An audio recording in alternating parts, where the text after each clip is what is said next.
Hello everyone, welcome to my channel. आज हम start करेंगे क्लास 9 का chapter number 5 introduction to Euclid geometry और उसके साथ हम करेंगे एक्सरसाइज 5.1 के पहले 3 क्वेश्चंस। ठीक है, तो चलिए वीडियो को स्टार्ट करते हैं। फर्स्ट है हमारे पास यूक्लिड ज्योमेट्री। यूक्लिड ज्योमेट्री क्या होता है? ज्योमेट्री एक ग्रीक वर्ड है, जियो। ठीक है, ग्रीक वर्ड जियो, जिसका मतलब होता है अर्थ एंड मैटेरियल। क्लियर? ये किस लिए यूज़ होता है? ज्योमेट्री किस लिए यूज़ होती है? मेज़रमेंट करने के लिए। ठीक है, कोई भी चीज़ मेज़र करनी है तो उसके लिए किसका यूज़ होता है? ज्योमेट्री का। मेज़रमेंट के लिए ज्योमेट्री जो है वो यूज़ होती है। पहले लैंड के लिए यूज़ होती थी और अब हम बहुत सारी जो फिगर्स हैं उनको मेज़र करने के लिए हम ज्योमेट्री का यूज़ करते हैं। यूक्लिड क्या है? यूक्लिड एक मैथमेटिशियन है जिन्होंने इस ज्योमेट्री के जो कंसेप्ट है उसको क्लियर सॉल्व किया था, उसको प्रूव किया था। तो वो है एक मैथमेटिशियन। क्लियर? तो इसमें कई सारी टर्म्स आती हैं। जैसे फर्स्ट आएगा सॉलिड।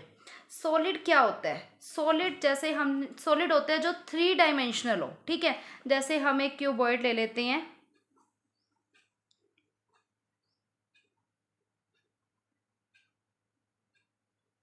क्लियर? तो इस क्यूबॉइड में देखो, शेप सॉलिड क्या होता है? जिसकी शेप होती है, साइज, पोजीशन, तीनों चीजें हो। मीन्स हमारे पास इसकी लेंथ, ब्रेड्थ, थिकनेस, तीनों चीजें जिसमें हमें मिलती हैं, जिसे हम मूव कर सकते हैं from one place to another, एक जगह से दूसरी जगह जिसे हम मूव कर सकते हैं, उसे बोलते हैं सॉलिड। ठीक है, और सॉलिड क्या होता है? 3 डायमेंशनल। तो ये आप डिफाइन जो है ये लर्न कर सकते हो, और डिफाइन अगर आपको और भी कुछ पता है तो वो भी पढ़ सकते हो आप। ठीक है, मेनली सॉलिड क्या है? एक शेप है, साइज है, पोजीशन होती है इसकी, जिसे हम एक जगह से दूसरी जगह मूव कर सकते हैं। क्लियर? सेकंड आता है surface. The boundaries are called surface which has length and breadth only. जिसमें लेंथ और ब्रेड्थ हो, लेंथ ब्रेड्थ। ठीक है, जिसमें हमें लेंथ दी हुई है, ब्रेड्थ दी हुई है, ये जो बाउंड्रीज होती हैं, ये सॉलिड की जो बाउंड्रीज होती हैं, इसे बोलते हैं सरफेस। थर्ड आएगा हमारे पास line, which has no width and thickness but only length. जैसे ये एक लाइन ड्रॉ कर ली। क्लियर? लाइन को आगे भी बढ़ा सकते हो आप, इधर इधर। ठीक है, इसको बढ़ा सकते हो आप। Which has no width and thickness, कोई विड्थ नहीं है, कोई थिकनेस नहीं है, सिर्फ ये लेंथ है, उसे क्या बोलते हैं? Line. And fourth is line segment. Line segment क्या होता है? Which has 2 and points. जैसे अगर आपको कहा जाए कि आपने 5 सेंटीमीटर की आप लाइन ड्रॉ करनी है, तो आप स्केल से 5 सेंटीमीटर ही लाइन ड्रॉ करोगे। क्लियर हो रही है बात? तो इसे बोलेंगे लाइन सेगमेंट। जैसे हमें ये लाइन दी हुई है और हमने इसे डिवाइड कर दिया, मीन्स इसे हमें इसका कुछ पार्ट ले लिया हमने। जैसे इसमें से हमने 5 सेंटीमीटर ले लिया। अगर 10 सेंटीमीटर की लाइन दी जाएगी कि 10 सेंटीमीटर ड्रॉ करो, तो आप 10 सेंटीमीटर ड्रॉ करोगे, जिसकी आपके पास एग्जैक्टली वैल्यू होगी। एग्जैक्टली वैल्यू, जैसे अगर आपको कहा जाए 10 तो 10 सेंटीमीटर बनाओगे, 5 तो 5 सेंटीमीटर, तो उसे बोलते हैं लाइन सेगमेंट। ठीक है, और यूक्लिड में अगर ज्योमेट्री में आप देखोगे तो इसे बोलते हैं टर्मिनेटेड लाइन।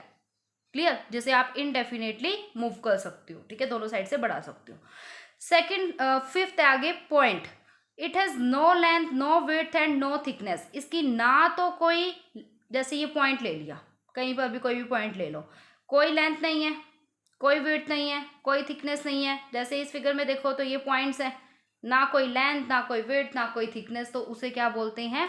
पॉइंट। क्लियर? और इससे काफ़ी सारी लाइंस जो हैं वो पास हो सकती है। तो इतना आपको समझ आया। अब हम आगे पढ़ेंगे इसमें solid, surface, line, line segment, point हो गया। नेक्स्ट आगे पढ़ते हैं इसमें कुछ स्टेटमेंट्स।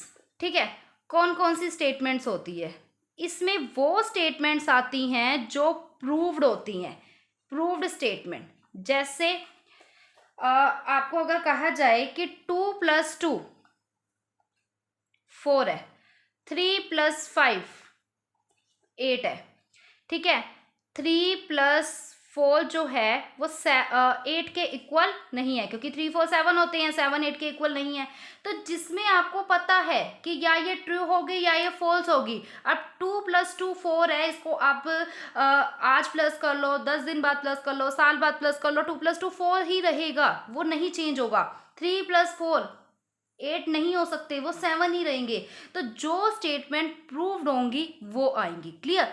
और जो प्रूव नहीं होंगी, जैसे आप कोई भी जैसे ये कह दिया इट इज कोल्ड टुडे, आज ठंड है, ये कह दिया, तो किसी के सीजन तो नहीं बता, मतलब ये तो नहीं बताया कि विंटर है, समर है, कुछ नहीं बताया, बट ये बता दिया कि ठंड है। तो किसी को ठंड भी लग सकती है, किसी को गर्मी भी लग सकती है, किसी के लिए मौसम बिल्कुल मतलब टेम्परेचर बिल्कुल नॉर्मल होगा, मीन्स मौसम नॉर्मल होगा। तो वो स्टेटमेंट हमारी प्रूव नहीं है, तो वो यहाँ नहीं आएगी। क्लियर। तो यूक्लिड ज्योमेट्री ने इन्हें 2 पार्ट्स जो है, 2 टाइप्स इसमें डिवाइड किया है। फर्स्ट है axioms and second is the postulate. Axioms जो होता है वो कहीं पर भी अप्लाई हो सकता है, अप्लाई एनीवेयर। अब आगे आप पढ़ोगे तो आपको क्लियर हो जाएंगे स्टेप्स, आपको ऐसा लगेगा कि बहुत आसान है, आपने बहुत बार की हुई है। ठीक है। और पोस्टुलेट्स क्या होते हैं, जो सिर्फ ज्योमेट्री में अप्लाई होते हैं, जो आप ये ज्योमेट्री का करोगे उसी में ही पोस्टुलेट्स जो है वो अप्लाई होंगे, आपको ये ध्यान रखना है। क्लियर। तो फर्स्ट एक्सियम्स पढ़ेंगे हम। Things which are equal to same thing are equal to one another. वो चीजें जो एक दूसरे से are equal to same thing, एक ही चीज के इक्वल हो। जैसे अगर आपको कहा जाए कि ए जो है वो एक्स के इक्वल है, बी जो है वो एक्स के इक्वल है, ठीक है, are equal to one another, तो क्या ये एक दूसरे के इक्वल होंगे। जैसे सपोज ए जो है उस ए जो भी है उसकी हाइट है 20 सेंटीमीटर, बी जो है उसकी भी हाइट है 20 सेंटीमीटर, तो ये दोनों जो हैं इक्वल होंगे, बिल्कुल इक्वल होंगे, यानी ए जो है वो बी के इक्वल होगा। और वही चीज कही है, चीजें जो एक ही चीज के इक्वल हो, मीन्स ए भी एक्स के इक्वल है, बी भी एक्स के इक्वल है, तो ए और बी क्या हो जाएंगे, इक्वल। पढ़ने में बहुत आसान लग रहा है। एक और एग्जांपल ले लेते हैं, जैसे एक्स वाई के इक्वल है और वाई जेड के इक्वल है। ठीक है, एक्स भी वाई के इक्वल है, अगर यहां से देखा जाए तो ये जेड भी वाई के इक्वल है, तो ये दोनों में कॉमन पॉइंट क्या आ रहा है, वाई आ रहा है। इसका मतलब है कि एक्स और जेड भी क्या हो जाएंगे, इक्वल। ठीक है, तो ये तो हो गया first axiom. Second, if equals are added to equal the wholes are equal. Equal को ऐड किया जा रहा है इक्वल में, जैसे इक्वल ले लो, 3 is equal to 3, 3 is equal to 3 equal है, और इसमें आप इक्वल ही ऐड करो। आपने ऐड किया 3 + 1 और इधर भी ऐड कर दिया 3 + 1, तो आपको जो रिजल्ट मिलेगा वो दोनों जगह इक्वल आ रहा है। दैट मीन्स कि ये जो 3 और 3 इक्वल है, अगर आप इसमें इक्वल को ही ऐड करोगे तो आपको रिजल्ट क्या मिलेगा, इक्वल ही मिलेगा। Clear. Third, if equals are subtracted from equal. Equal को इक्वल में से ही सब्ट्रैक्ट किया जाए, वही सेम 3 3 है। क्लियर।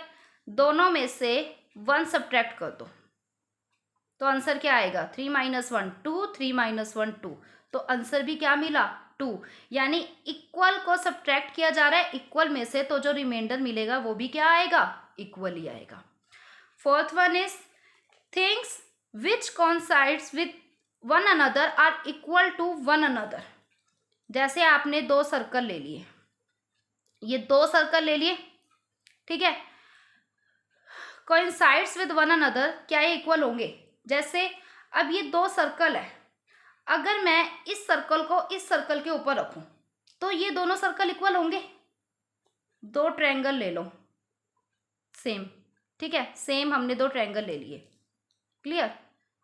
तो ये दोनों जो ट्रायंगल है, अगर यहाँ पे मैं दोबारा बना देती हूँ, ठीक है, ताकि क्लियर हो जाए।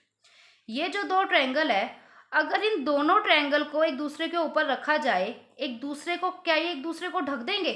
एक ट्रायंगल के ऊपर रखा जा रहा है तो वो एक दूसरे को ढकेगा, बिल्कुल। ए बी और सी डी ले लो, ये 2 लाइंस ले लो, सेम लाइन सेगमेंट ले लो ए बी सी डी, तो ए बी जो है यानी ये ए बी सी डी के ऊपर आ सकता है, ये सी डी ए बी के ऊपर आ सकता है। तो ये दोनों, ये तीनों जो मैंने आपको समझाई हैं, ये तीनों एक दूसरे को ढक रहे हैं, ये तीनों एक दूसरे को कोइंसाइड कर रहे हैं, तो ये तीनों क्या होंगे? इक्वल। जो चीज एक दूसरे को ढकेगी वो क्या होगी? इक्वल। समझ आ गया? आगे फिफ्थ स्टार्ट करते हैं। The whole is greater than part. जैसे सपोज ये आपने फिगर ले ली और इसकी ये हाइट ली 20 सेंटीमीटर। क्लियर? इसको 20 सेंटीमीटर जो है इसको 4 पार्ट्स में डिवाइड कर दिया। यहाँ पे इसको 4 पार्ट्स में डिवाइड कर रही है। 1 2 3 4। ठीक है, 4 पार्ट्स में डिवाइड किया तो 5 सेंटीमीटर हो जाएगी। ये भी 5, ये भी 5, ये भी 5 और ये भी 5। ठीक है, अब पूछा गया है कि जो होल यानी ये सारा, क्या ये ग्रेटर होगा पार्ट से? यानी ये जो 5 सेंटीमीटर है क्या ये इससे बड़ा होगा? तो देखने से ही पता चल रहा है कि अगर हम खाली सिंगल पार्ट की बात करें, खाली इस 5 की बात करें, तो ये 20 बड़ा है 5 से। और यही चीज तो याद रखनी है कि जो सारा पार्ट होगा, होल पार्ट जो होगा, वो एक सिंगल पार्ट से बड़ा होगा। 6th one is things which are double of the same thing. एक ही चीज की डबल होगी तो क्या वो एक दूसरे की इक्वल होगी? जैसे डबल हमने कर दिया, ए जो है एक्स का डबल कर दिया, एक्स का डबल किया तो 2x आया, which are double of same thing.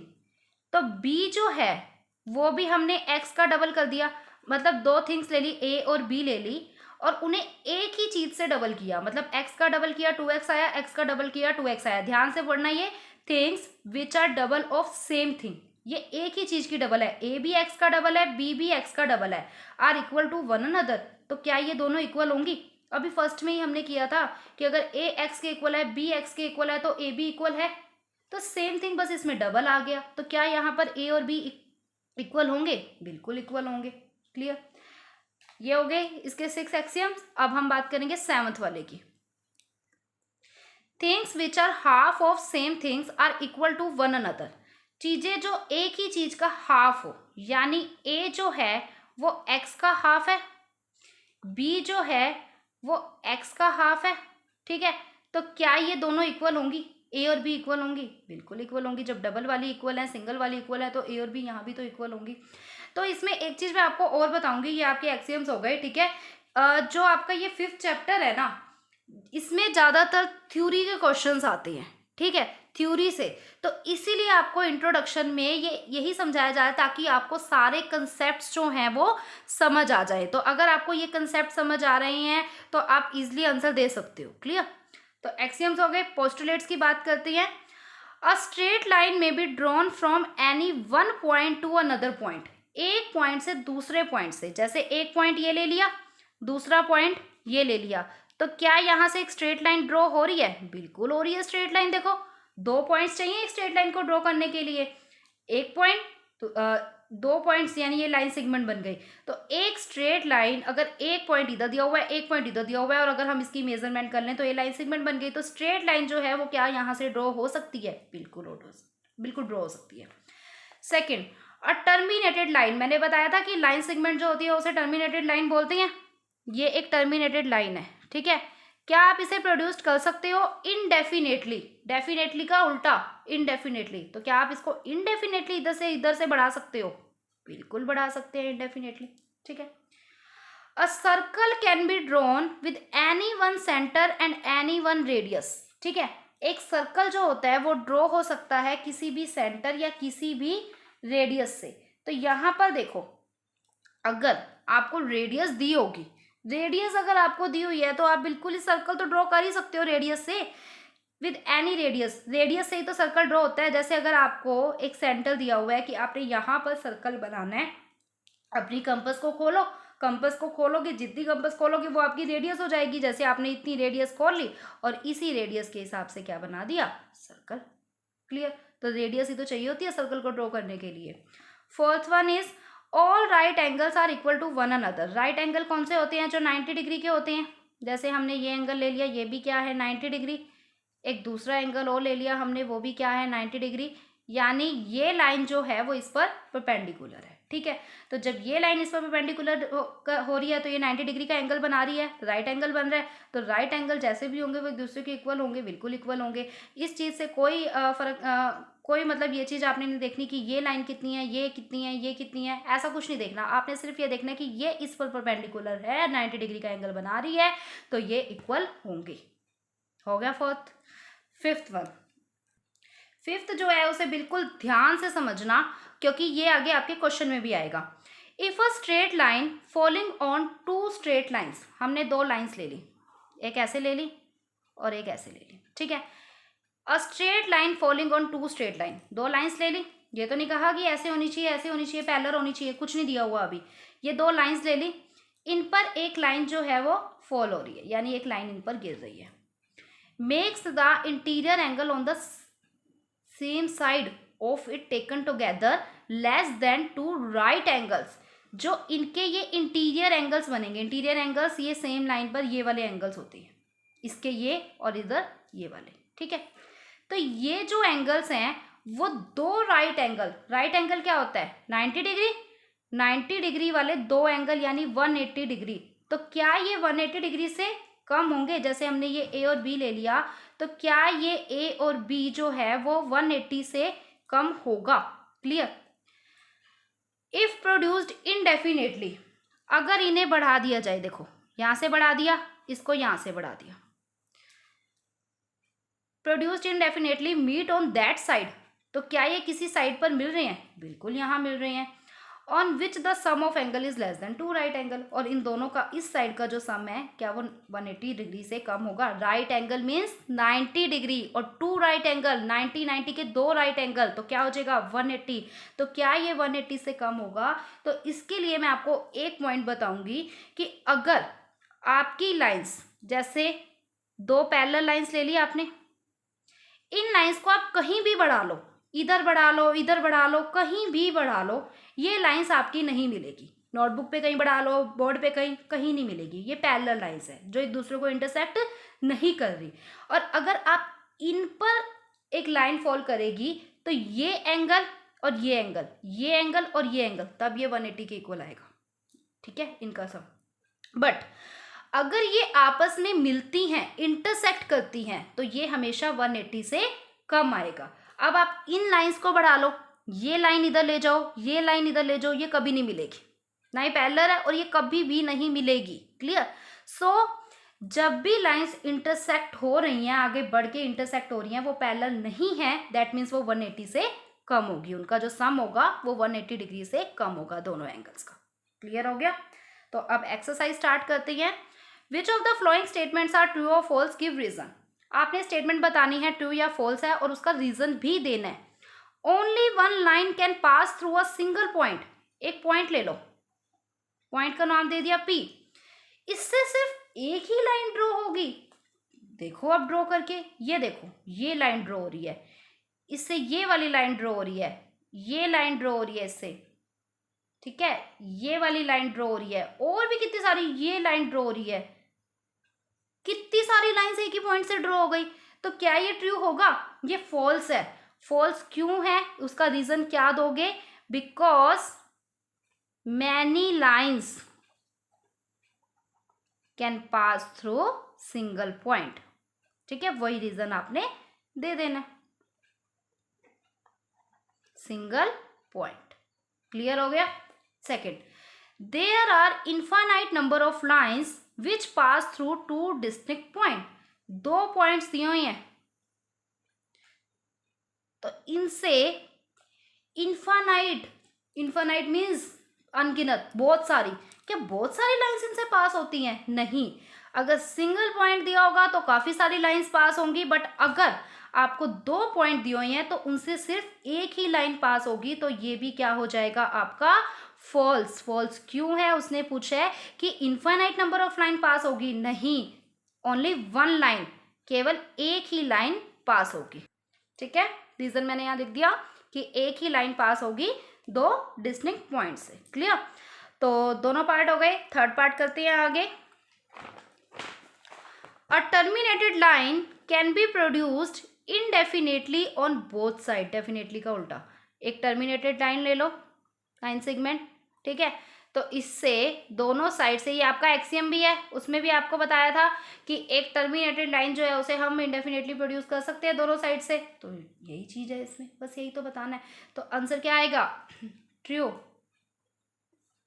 Because यही terminated line can be produced indefinitely on both. If two circles are equal, ये समझ आ गया? True, because terminated line can be produced indefinitely both sides, दोनों side से हम इसे produced कर सकते हैं indefinitely. If two circles are equal, अगर दो सर्कल इक्वल है, दो सर्कल ले लो यहाँ पर, ठीक है, अगर ये दो सर्कल इक्वल हैं then their radius are equal, radii का मतलब होता है रेडियस, ठीक है। तो क्या उनकी रेडियस जो है वो इक्वल होगी? अभी आपने एक पॉइंट पढ़ा था कि अगर दो सर्कल को हम एक दूसरे के साथ ढक सकते हैं तो वो इक्वल होंगे, यानी हम इन्हें एक दूसरे के ऊपर ढक सकते हैं। तो जब आप ये देखो, इस सर्कल का सेंटर ये है और इस सर्कल का सेंटर ये है, इस सर्कल की रेडियस ये है, इस सर्कल की रेडियस ये है, क्लियर।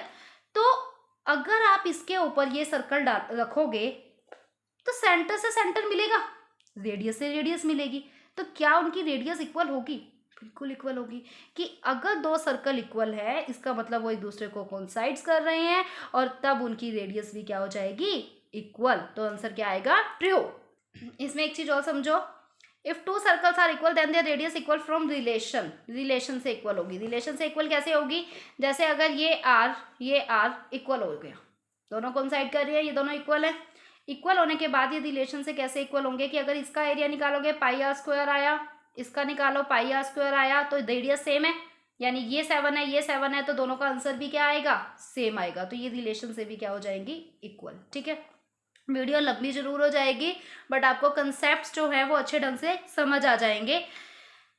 फिफ्थ है आगे, if A B is equal to P Q, अगर ए बी, ये ले लो ए बी, ठीक है, बी और ये ए बी ले लिया, ए बी जो है वो पी क्यू के इक्वल है, P and Q, P Q जो है, ये जो पी क्यू है ये एक्स वाई के इक्वल है, clear. Then A B is equal to X Y, तो क्या ए बी जो है वो एक्स वाई के इक्वल होगा? बिल्कुल होगा। ये आप पहले भी कर चुके हो, मैंने आपको एक कंसेप्ट बताया था कि अगर एक्स वाई के इक्वल है, वाई जेड के इक्वल है, तो एक्स और जेड भी आपस में क्या होंगे? इक्वल। सेम थिंग है कि अगर ए बी पी क्यू के इक्वल है, पी क्यू एक्स वाई के इक्वल है, तो ए बी और एक्स वाई भी क्या हो जाएंगे? इक्वल हो जाएंगे। वैसे कर लो सॉल्व, एग्जाम्पल ले लो, ए बी पी क्यू के इक्वल है, यानी अगर ए बी 2 है और पी क्यू भी क्या है? 2, 2 के इक्वल है, पी क्यू एक्स वाई के इक्वल है, तो अगर पी क्यू 2 है तो एक्स वाई भी क्या होगा? 2, तो ये दोनों क्या है? 2 है, यानी ए बी और एक्स वाई क्या होंगे? इक्वल।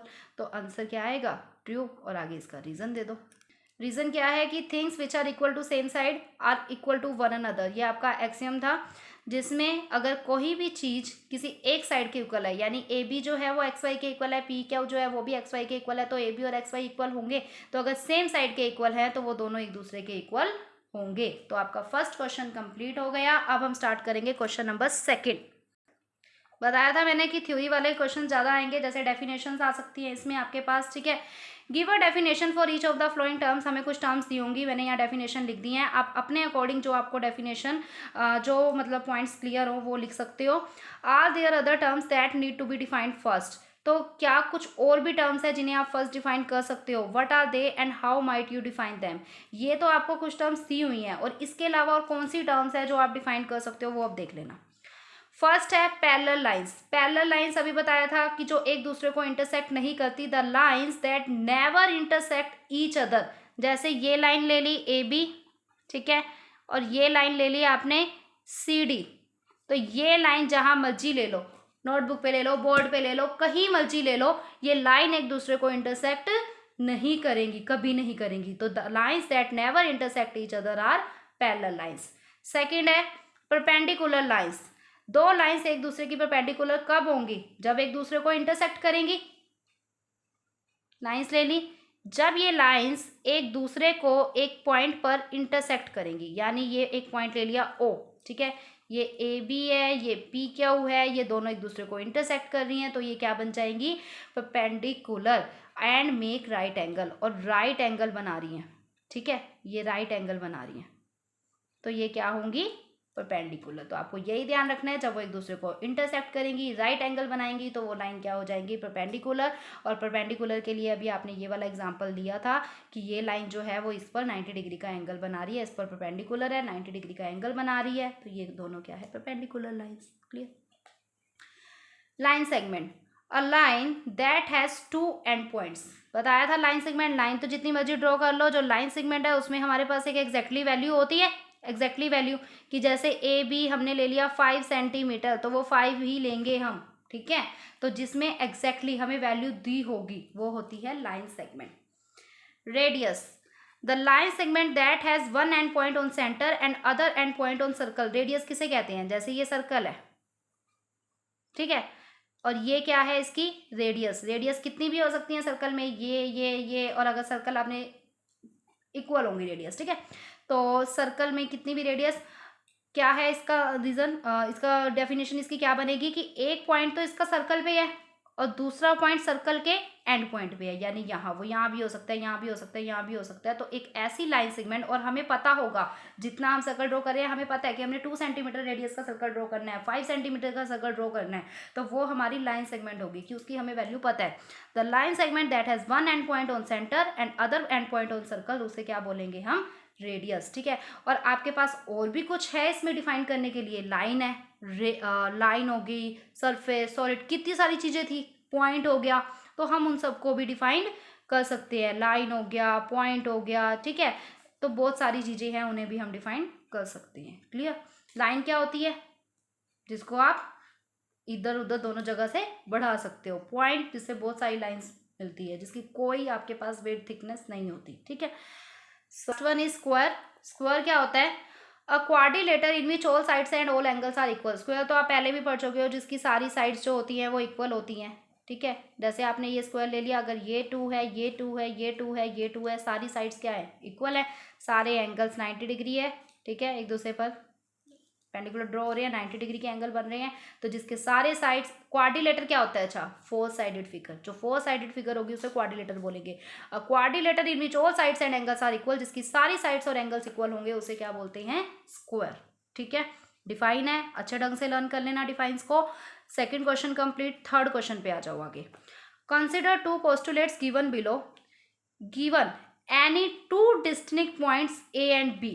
ए और बी 2 पॉइंट्स हैं, 2 पॉइंट्स ले लो, A B, there exist the third point C, C which is in between A and B, जो ए और बी के बीच में है, थर्ड पॉइंट ले लिया सी, फर्स्ट समझ आ गया। सेकंड देखो, there exist at least 3 points that are not on the same line. Same line पर 3 पॉइंट्स लेने हैं जो एग्जिस्ट नहीं कर रहे, तो अब ध्यान से समझना कि देयर एक्सिस्ट एटलीस्ट 3 पॉइंट्स, तो अगर आपको लाइन सेगमेंट, लाइन ड्रॉ करनी है, तो आपको कितने पॉइंट चाहिए, 2 पॉइंट चाहिए। यानी अगर आपने लाइन को ड्रॉ करना है तो आपके पास 2 पॉइंट होंगे, तभी तो आप लाइन को ड्रॉ करोगे। बाकी बीच में कोई पॉइंट है या नहीं वो चीज़ नहीं मैटर करती, बट ए और बी 2 पॉइंट, ए और बी यहाँ कुछ भी हो सकता है, XYZ कुछ भी हो सकता है, मीन्स मेन बात हो रही है पॉइंट की, कि पॉइंट होना चाहिए। अगर आपके पास 2 पॉइंट है तभी आप लाइन सेगमेंट ड्रॉ कर सकते हो। क्लियर। तो देयर एक्सिस्ट, और आगे यहाँ कहा, क्या कहा है कि 3 पॉइंट्स जो सेम लाइन पर एग्जिस्ट नहीं करते, तो ये तो बिल्कुल ही गलत है कि 3 पॉइंट्स में से 2 पॉइंट्स तो लाइन सेगमेंट को बनाने के लिए चाहिए, और जो सी पॉइंट है मान लो वो हमने यहाँ ले लिया, ठीक है। Do this postulate contain an undefined term, तो क्या कोई इसमें से अनडिफाइंड टर्म है, तो ये तो अनडिफाइंड है। यहाँ ए बी के बीच में सी लाई कर रहा था, बिल्कुल ठीक है, डी लाई कर रहा है, एफ लाई कर रहा है, कुछ भी कर रहा है, बट यहाँ 2 पॉइंट्स हमें चाहिए लाइन सेगमेंट को ड्रॉ करने के लिए, तो ये अनडिफाइंड टर्म है। आर दिस पोस्टुलेट कंसिस्टेंट, क्या ये कंसिस्टेंट है, तो ये भी नहीं है, क्यों, क्योंकि 2 तो चाहिए हमें पॉइंट्स।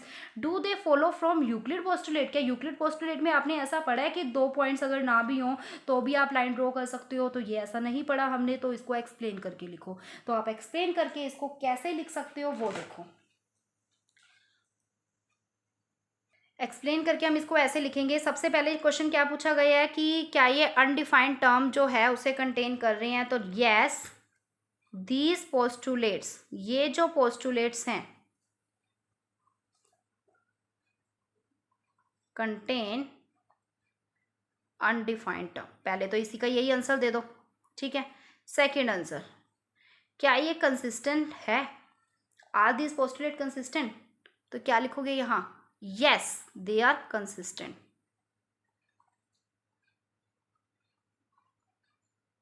क्यों है कंसिस्टेंट? क्योंकि इनमें दो अलग अलग सिचुएशन आ रही है, because they deal with two different situation. दो अलग सिचुएशंस आ रही हैं इसमें, टू डिफरेंट सिचुएशंस, ठीक है। दो सिचुएशंस आ रही हैं इसके अंदर। थर्ड थिंग, क्या ये यूक्लिड पोस्टुलेट में से है?